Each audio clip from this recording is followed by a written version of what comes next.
Hello everybody, this is BladeCrossEXE, and it's time for another episode of BladeCrossEXE's Let's Plays.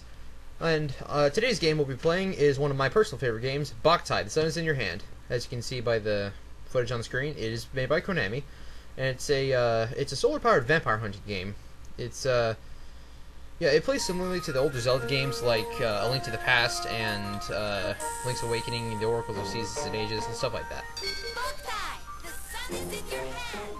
And when I say solar-powered, I mean quite literally solar-powered. You have to use real sunlight for this game. But of course, since we're playing a ROM, we can't really do that. I'll go into that in a little bit. Alright. Create data here. Yes. As you can see, Django is the default name of the main character. Named after Django from those popular Western films. Oh, wait. Wrong button. Sorry, let's try that again. Solar Boy Blade. There we go. And the reason it's asking me what region I live in is because this is the European ROM. I tried using an American ROM once, and it didn't work out so well because there were parts of the game where like I would need a key to open one of the doors, but the door is already unlocked. And with a few other glitches as well. It makes the game easier to play, but it takes the fun out of the puzzles. And puzzles are most of the fun in this. Alright, let's get started here. In a place not too far from here and now, the end of the world approaches. We are humanity's last hope. The undead appear, breaking the natural cycle of life and death. The evolution of species ceases, and one by one, they become extinct.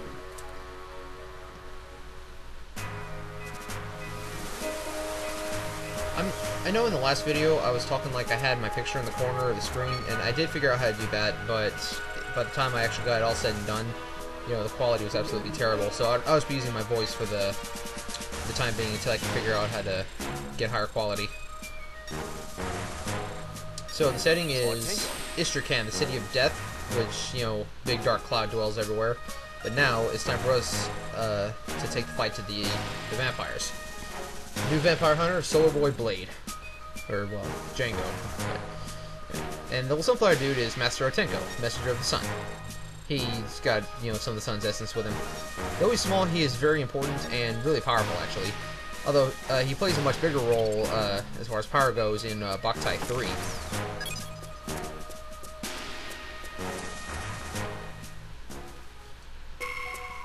Alright, on to the first dungeon, the Fog Castle.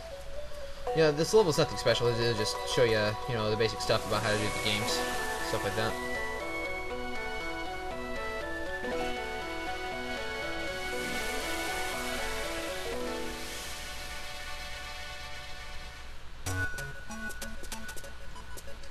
Alright, now, the solar sensor. Like you see this little gauge in the bottom of the screen, it's got the sun next to it under the solar gun battery. As you can see, our main weapon is the Gundel solar gun. You shoot blasts out of it, stuff like that. You can see the battery's decreasing. Now, in the Game Boy Advance copy of the game, you have a solar sensor you would put in real sunlight, and it would build like this. But this is a ROM. It's been patched to where you press and hold the L button, use the directional pad to control how much sunlight there is, and press and hold A to quick charge. Yeah, Taiyo is Japanese for light. If I'm not mistaken, it can be light or sunlight. This is the pile driver. One of the most epic weapons in all of video game history. At least in my opinion.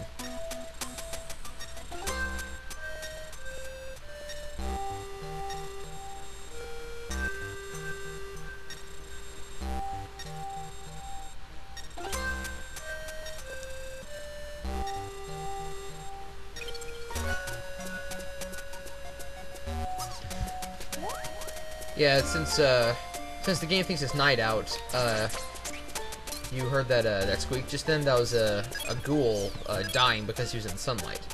Since I set the solar sensor to have sunlight on it. Those are solar bugs. These are, yeah, those are still solar bugs. They shoot these little crystals growing on the ground, and different kinds of bugs pop out of them. Like, those are lunar bugs, they restore HP. And the black ones you saw earlier are dark bugs, which decrease your solar gun battery. Now, this game is really meant to be played on a GBA, not as a ROM, so, you know, the solar sensor is a lot more fun to use than just this patch. Yeah, the solar gun, like, the gun is divided into 5 different parts. No, 4 different parts, sorry. You have the frame, which controls what kind of blast you'll shoot. The battery controls how much energy you have. Lens changes element, and the grenade... Well, the grenade shoots grenades. Exactly what it sounds like. Anyway, normally, if this was daytime, then there would be spiders out here, and you know there'd be enemies like bats and crows and stuff. But since the game thinks it's nighttime, there are ghouls out and about. But since there's sunlight, you know they die whenever they get in it. This over here is a skylight. You know, if you're in a dungeon and you're running low on energy, you can step in here and you can charge. This is an Otenko panel. Otenko will show up and give you advice.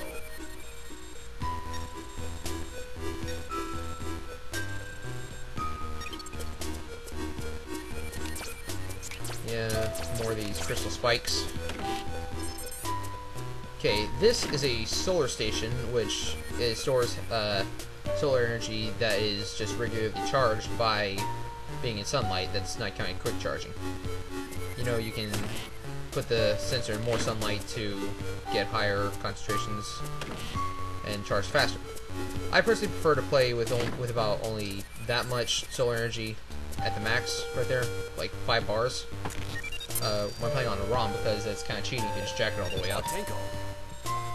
The Knight solar gun frame is the first frame we get that can actually do damage, because the one we have right now can only stun enemies, but the Knight can, you know, actually kill undead. Now, weaker enemies like bats, crows, and spiders can be killed by solar shots, but this one fires a spread beam, which actually does more damage. Yeah, those are dark bugs. I was telling you about them earlier. Right, so upstairs, and here's where we learn how to fight ghouls.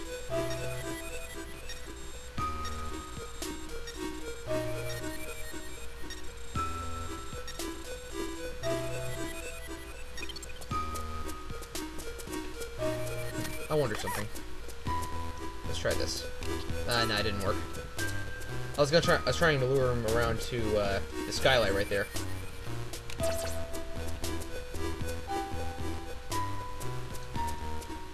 Now, these ghouls are not very smart, but you know, like this game ranks you on stealth.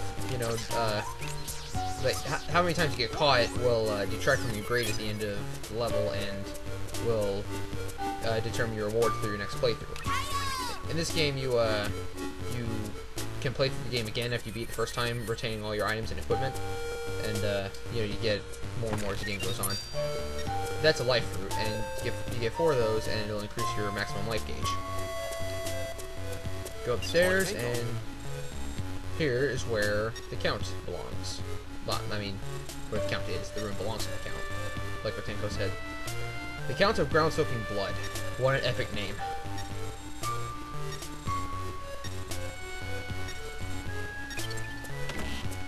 Alright.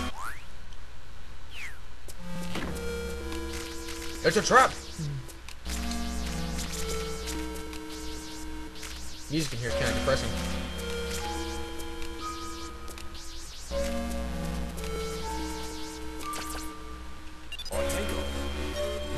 They got scared and ran away. If you kill them all, then you get 5 speed nuts after beating them.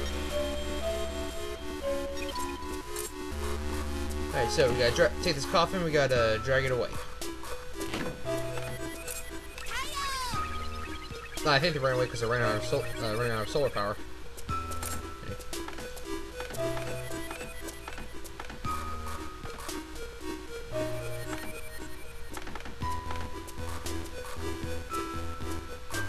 Alright, now if the coffin starts shaking, then that means the vampire's trying to break out, and it'll damage you if you're still holding the coffin. Alright, you can use the R button to look around. That's always a good idea to do, if you can find where the enemy is. Come here. There we go. Alright, so we're dragging it. Now, I wonder how old Django actually is. I mean, they call him Solar Boy, so it's probably like 12 or 13.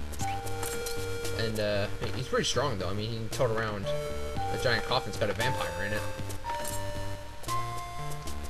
Right. Shoot him in the back now. Blitzkrieg bop.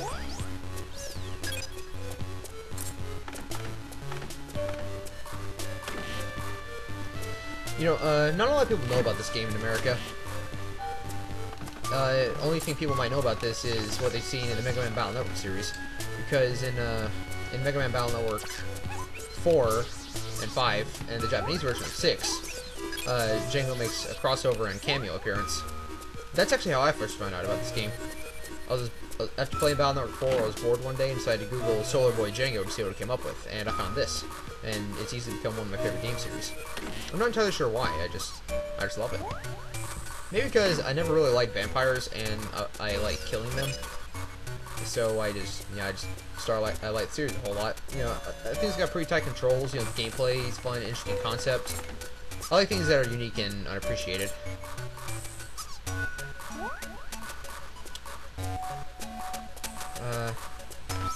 Yeah, that, and you know, I was never a fan of Twilight, and you know, I actually hate all the hype it got because it really didn't seem like that great a concept. And you know, when it came out, I just hated it because, you know, of all the hype it was getting, even though it didn't sound that great. So that just made me want to kill vampires even more. So it made me love this game even more. Now this is what it looks like in Battle Network 4. You find Django in Undernet Area 4, and you do a little side quest where you have to find the solar sensor and use the power driver to kill Shade Man, the vampire nabby. And the pile drivers are actually a program advance that's in Mega Man Battle Network 4 and 5, and it's one of the most powerful ones in the game. Alright.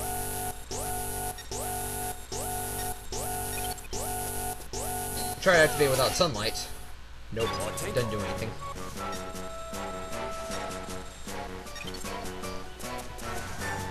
Alright, now, since the next part counts kind of as a boss battle, since the enemy has a life gauge, I'm going to be replacing the music in Movie Maker. A little differently than I did it last time because I just paused the game and used Media Player.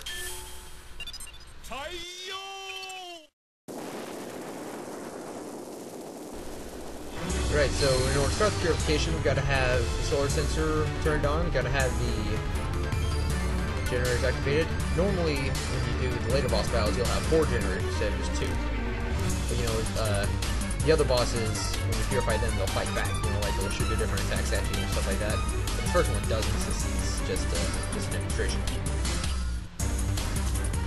You know, if you wanted, you can jack up the solar meter and make it go faster, but I prefer to keep it about right here because that's about how much I got when I used to play it. So I play outside on a really sunny day and get about that much sunlight striking the sensor. My copy of Boktai 1 solar sensor actually broke recently, and it made me really sad because it's one of my favorite games and I completed almost everything in it with all the work it's done.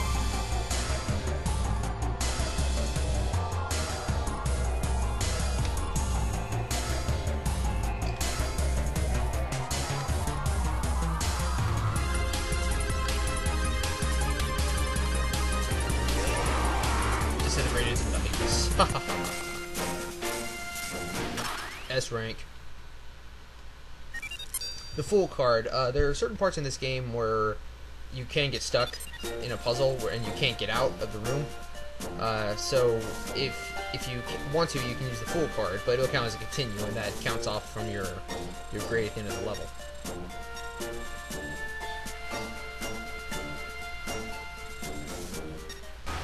Uh-oh. What's going on here?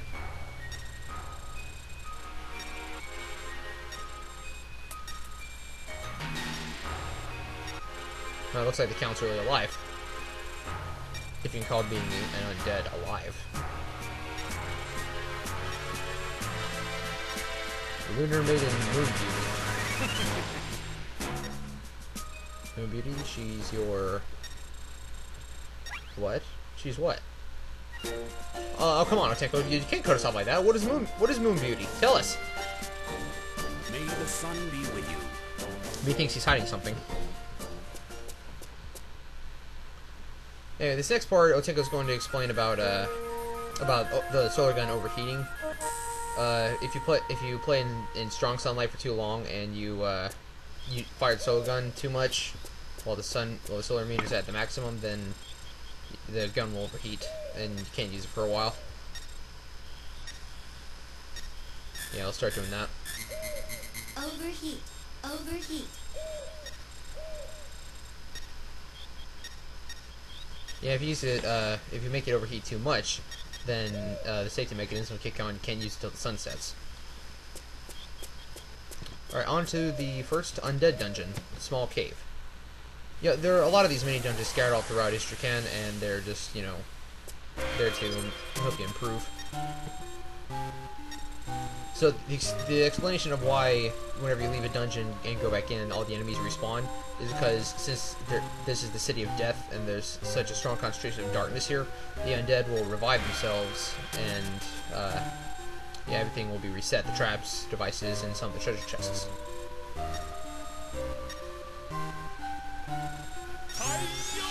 We'll find out what that is when we get to the end of the dungeon. Alright, like I was saying earlier, stealth is a very important part of this game.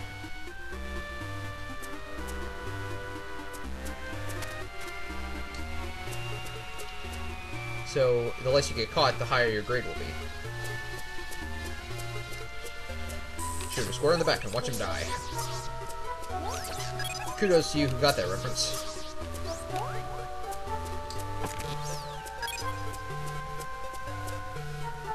Okay, there's nothing in here. And I think there's an invisible chest somewhere. Empty Gourded warps you out of the dungeon. If you, you know, if you're close to death, you can use it to escape, stuff like that.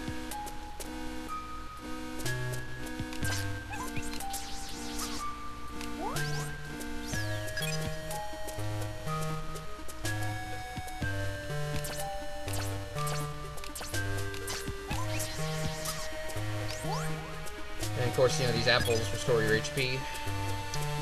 Keep going, keep going. Right here. Here's where it gets complicated. Well, at least for the first level. Yeah, even after all my years of playing, I've still only S-ranked this level a few times. Now, if you don't like your grade, you can go back and redo the dungeon later and try to get a higher grade on it.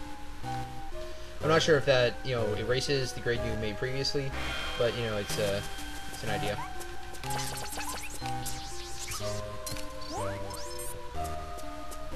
Yeah, you can flank yourself up against the wall and tap on it to attract enemies' attention.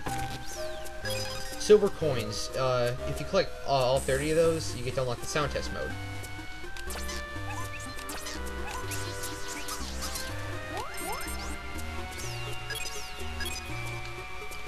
Alright, now, this right here is the Axle Solar Gun frame. You'll find out what it does in a minute. There's no boss to this dungeon since it's the first mini dungeon we have to go through, but you know, we still have to fight some enemies in there.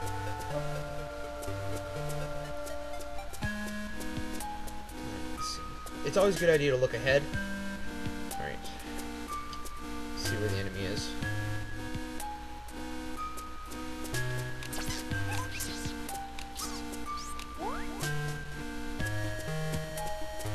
Whew, that was close. He almost saw me. Ah, crap. Get behind him. Shoot him in the back and watch him die.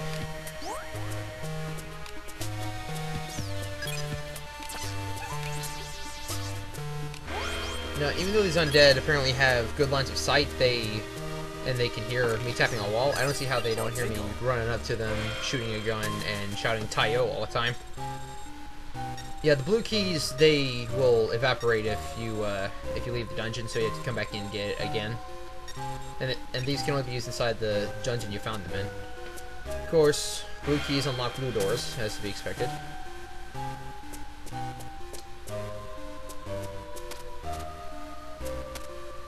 Alright, and go.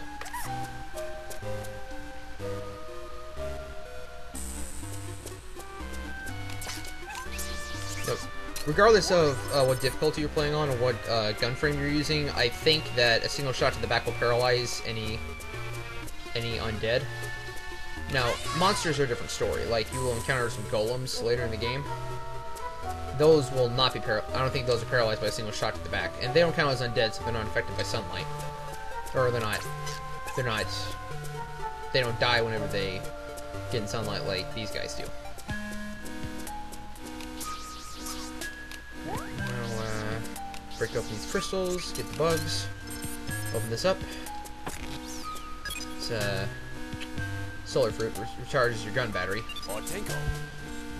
Yes, Otenko, we know that the blue key opens the blue door. Okay, now the Axle solar gun frame fires a rotating spread.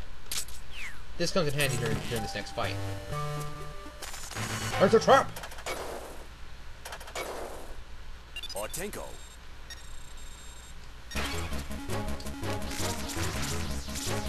Just, yeah, constant spin. There we go. A minus? You're kidding me. Guess it took too long. If I had those speed nuts, I would have got through it faster. Yeah, so even though it's first dungeon, it's really hard to get an S rank going.